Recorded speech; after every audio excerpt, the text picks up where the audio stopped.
శ్రీ గురుభ్యో నమః. శ్రీమాత్రే నమః.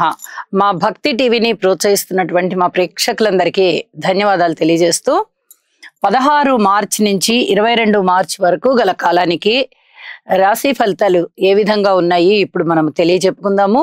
ముందుగా గ్రహస్థితులు. వృషభంలో గురువుగారు, మిథునంలో కుజుడు, కన్యలో చంద్రకేతువులు, అలాగే శనిగారు కుంభరాశిలో, రవి రాహు శుక్ర బుధులు మీన రాశిలో. ఇక వారాంతానికి వెళ్ళేటప్పటికి చంద్రుని యొక్క స్థితి మాత్రమే కన్యా రాశి నుంచి ధనస్సు రాశికి వచ్చి ఉన్నది. ఇక మిగతా గ్రహ స్థితులలో మార్పు లేని కారణం చేత అవే రాశిలో ఆ గ్రహాలు కొనసాగుతూ ఉన్నాయి, అంటే సంచరిస్తూ ఉన్నాయి.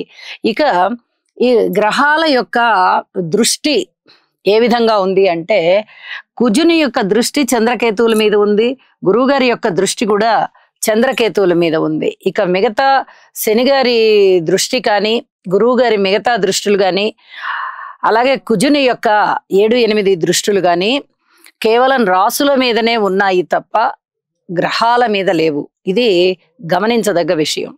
అయితే గురువు గారి యొక్క దృష్టి చంద్రకేతువుల మీద ఉంది, ఆధ్యాత్మిక చింతన పెరుగుతోంది.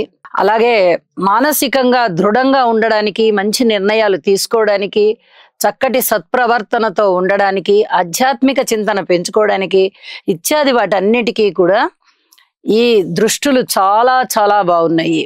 అలాగే మాతృవర్గ రీత్యా ఎవరి జన్మజాతకంలో అయినా చంద్రమంగళ యోగం ఉండి వారికి మాతృవర్గంతో ఏదన్నా విరోధాలు ఉన్నట్టయితే కొంచెం అలాంటి వారు మటుకు మాతృవర్గ రీత్యా కొద్దిగా ప్రేమాభిమానాలు కలిగి ఉండాలి అని చెప్పి తెలియచేస్తూ ఉన్నాను. ఇది ప్రయత్నపూర్వకంగా చేయవలసి ఉంటుంది. ఇది చెప్పదగినటువంటి సూచన. అలాగే చంద్ర, కేతు, కుజ ఈ 3 గ్రహాలకి స్తోత్రపారాయణాలు చేసుకోవడం చాలా చాలా మంచిది అని చెప్పి సూచన చేస్తూ ఉన్నాను. ఇది ప్రతివారు చేసుకోవడం కూడా మంచిదే. ఇక్కడ రాశితో సంబంధం లేకుండా ఓవరాల్గా మనం గ్రహస్థితులు చెప్పుకుంటూ ఉన్నప్పుడు ఖచ్చితంగా ఈ రాశి వాళ్ళకే ఇలా ఉంటుంది అని చెప్పడానికి రాదు. వాళ్ళకి చెప్పే పరిహారం వాళ్ళకి చెప్తాను. ఇప్పుడు నేను చెప్పినటువంటి పరిహారాలు ప్రతివారు చేసుకోవడానికి ప్రయత్నం చేయండి. చంద్రుని యొక్క స్థితి వారాంతంలో ధనస్సు రాశిలోకి వచ్చి ఉన్నది కదా, కుజుని యొక్క సప్తమ దృష్టి పడుతూ ఖచ్చితంగా ఇది కొంత మానసికమైనటువంటి అశాంతి ఏర్పడడానికి అవకాశం ఏర్పడుతోంది. అంటే కొంచెం గుండె ధైర్యం తగ్గినట్టుగా ఉంటుంది, బలము తగ్గినట్టుగా ఉంటుంది. అంతకన్నా వేరే ఇతరత్ర విపత్కర పరిస్థితులు ఏమీ ఉండబోవు. చంద్రగ్రహ స్తోత్రాలు, కుజగ్రహ స్తోత్రాలు, కేతుగ్రహ స్తోత్రాలు ఈ 3 పఠిస్తూ ఉండండి. మీకు చాలా అనుకూలమైన ఫలితాలు ఉంటాయని చెప్పి తెలియజేస్తూ, ఇకపోతే కలయిక ఫలితాలు ఏ విధంగా ఉన్నాయి అని ఒకసారి మనం చూసుకున్నట్టయితే, రవి రాహు శుక్ర బుధుల యొక్క స్థితి మీన రాశిలో ఉంది. 4 గ్రహాల యొక్క కలయిక జలతత్వ రాశిలో కలుస్తూ ఉంది. ఇది కొంచెం చెప్పదగినటువంటి సూచన. గురుస్థానం మంచిదే, జలతత్వ రాశి మంచిదే. కానీ ఇక్కడ బుధుడు నీచలో ఉన్నారు, శుక్రాచార్యుల వారు ఉచ్చలో ఉన్నారు. రవి రాహుల యొక్క కలయిక జరుగుతోంది. శుక్రాచార్యుల వారు రాహుతో ఉన్నారు, బుధుడు రాహుతో ఉన్నారు, రవి రాహుతో ఉన్నారు.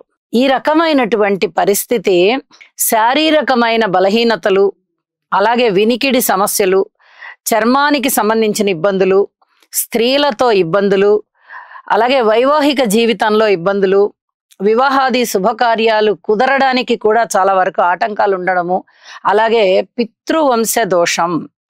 ఇది ఎవరికైతే జన్మజాతకంలో ఉండి రవి రాహుల కలయిక జరుగుతుంది ఇక్కడ, ఈ పితృవంశ దోషము ఎవరికైతే జన్మజాతకంలో ఉండి వాళ్ళు పరిహారాలు చేసుకోలేదో అలాంటి వాళ్ళకి కొన్ని రకాలైనటువంటి ఇబ్బందులు ఉండడానికి అవకాశం ఉన్నది. కాబట్టి తప్పనిసరిగా పితృవంశ దోషం ఉన్నవారు నారాయణ బలి అనేటటువంటి కార్యక్రమాన్ని నిర్వహించుకోవాలి.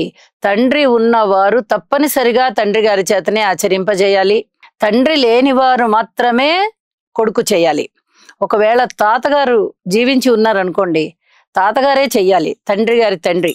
ఆ హెడ్ ఆఫ్ ద ఫ్యామిలీ ఎవరైతే ఉన్నారో వాళ్ళు చెయ్యాలన్నమాట. ఇది తండ్రి గారు చేస్తే కొడుకులందరికీ వస్తుంది, కొడుకు చేస్తే ఎవరు చేస్తే వాళ్ళకి మాత్రమే వస్తుంది. ఇప్పుడు ఒక కొడుకు ఉన్నారనుకోండి, ఒకళ్ళే చేసుకుంటారు తండ్రి లేని పక్షంలో. తండ్రికి 2 కొడుకులు ఉన్నారనుకోండి, తండ్రి లేరు, అన్నదమ్ములు 2, అలాంటప్పుడు ఇద్దరు అన్నదమ్ములు నిర్వహించుకోవాలి.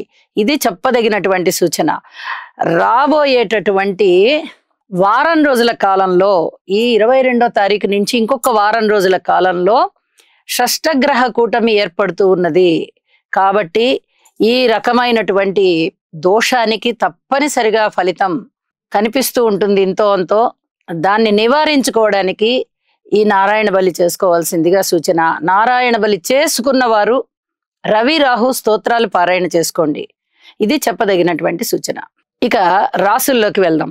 కన్యారాశి. కన్యారాశి వారికి ఈ 16 మార్చి నుంచి 22 మార్చి వరకు గల కాలానికి రాశి ఫలితాలు ఎలా ఉన్నాయి అంటే 3 గ్రహాల యొక్క ఫలితాలు ఉత్తమమైన ఫలితాలుగా మనము తెలియజెప్పుకోవచ్చు. రాశిలో ఉన్నటువంటి చంద్రగ్రహ సంచారం బాగుంది, షష్టంలో ఉన్నటువంటి శనిగ్రహ సంచారం బాగుంది, అలాగే నవమ స్థానంలో ఉన్నటువంటి గురుగ్రహ సంచారం బాగుంది. మిగతా గ్రహాల విషయంలో తప్పనిసరిగా పరిహారాలు చేసుకోవాలి. ఇది మరీ చెప్పదగ్గ సూచన.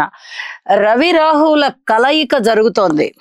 అలాగే నీచలో ఉన్నటువంటి బుధుడు, ఉచ్చలో ఉన్నటువంటి శుక్రుడు పరస్పర భిన్నమైనటువంటి ఫలితాలతో పాటు కొన్ని ఇబ్బందికరమైనటువంటి ఫలితాలు కూడా ఉన్నాయి. ఆరోగ్యానికి సంబంధించి జాగ్రత్తలు తీసుకోవడం కానీ, తండ్రి గారికి సంబంధించి జాగ్రత్తలు తీసుకోవడం కానీ, భార్యాభర్తల అన్యోన్యత విషయంలో కానీ, అలాగే ఆరోగ్య విషయంలో కానీ, పబ్లిక్ రిలేషన్స్ విషయంలో కానీ, రాజకీయ నాయకుల విషయంలో కానీ, వ్యాపార భాగస్వాముల మధ్య కానీ ఇత్యాది అంశాలలో అతి జాగ్రత్త ఉండాలి. మరి ధన ఆదాయం విషయంలో ఇంతో అంతో ధనాదాయం వస్తుంది. గురువు గారి యొక్క పంచమ దృష్టి ఎప్పుడైతే పడుతూ ఉందో ఇది చాలా అద్భుతమనే చెప్పచ్చు. కీర్తి ప్రతిష్టలు ఉంటాయి. ఇంకొక పక్క ప్రజాభిప్రాయాలలో భిన్నమైనటువంటి అభిప్రాయాలు ఉంటాయి మన పట్ల అంటే ఈ కన్యా రాశి వారి పట్ల. ఇక్కడ పరస్పర భిన్నమైనటువంటివి వస్తున్నాయి. ఒక పక్కన వృత్తి ఉద్యోగ వ్యాపార వ్యవహారాలలో జాగ్రత్తగా ఉండాలి, ఇంకొక పక్కన అందులోనే కొంచెమైనా మనకి మంచి ఫలితం కనిపిస్తుంది. ఆరోగ్యం పట్ల శ్రద్ధ తీసుకోవాలి, ఇంకో పట్ల అనారోగ్యం తగ్గిపోతుంది. అలాగే ఊహించని విధంగా ధనలాభాలు ఉంటాయి, ఖర్చులు ఎక్కువగా ఉంటాయి. మాతృవర్గ రీత్యా చాలా బాగుంటుంది. పితృవర్గ రీత్యా మీరు అధిక శ్రద్ధ చూపించవలసినటువంటి సమయం. మిత్రులు బాగా ఆప్యాయత అనురాగాలతో ఉంటారు. అలాగే శత్రువులు కూడా మీకు కొంచెం పోటీ ఏర్పాటు అయ్యేటట్టుగా ఉంటుంది.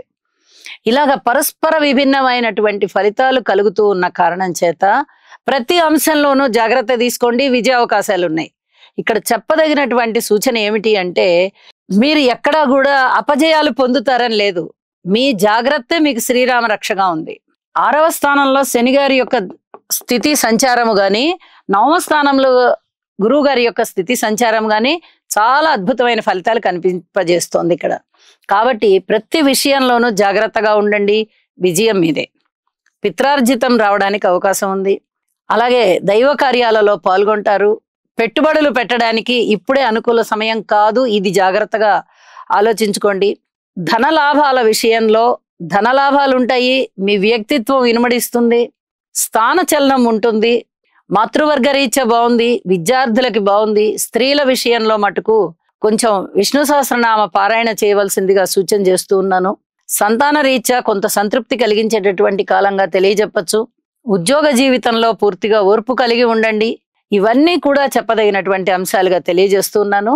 ఇక చంద్రుని యొక్క స్థితి చతుర్థంలో ఉన్న కారణం చేత వారాంతంలో అంత గొప్ప ఫలితాలు అయితే ఉండబోవడం లేదు అని చెప్పి తెలియజేస్తూ నవగ్రహ స్తోత్ర పారాయణాలు చేయడం ద్వారా, యోగా చేయడం ద్వారా మరింత అనుకూలమైన ఫలితాలు ఉన్నాయి అని చెప్పి తెలియజేస్తూ ఉన్నాను.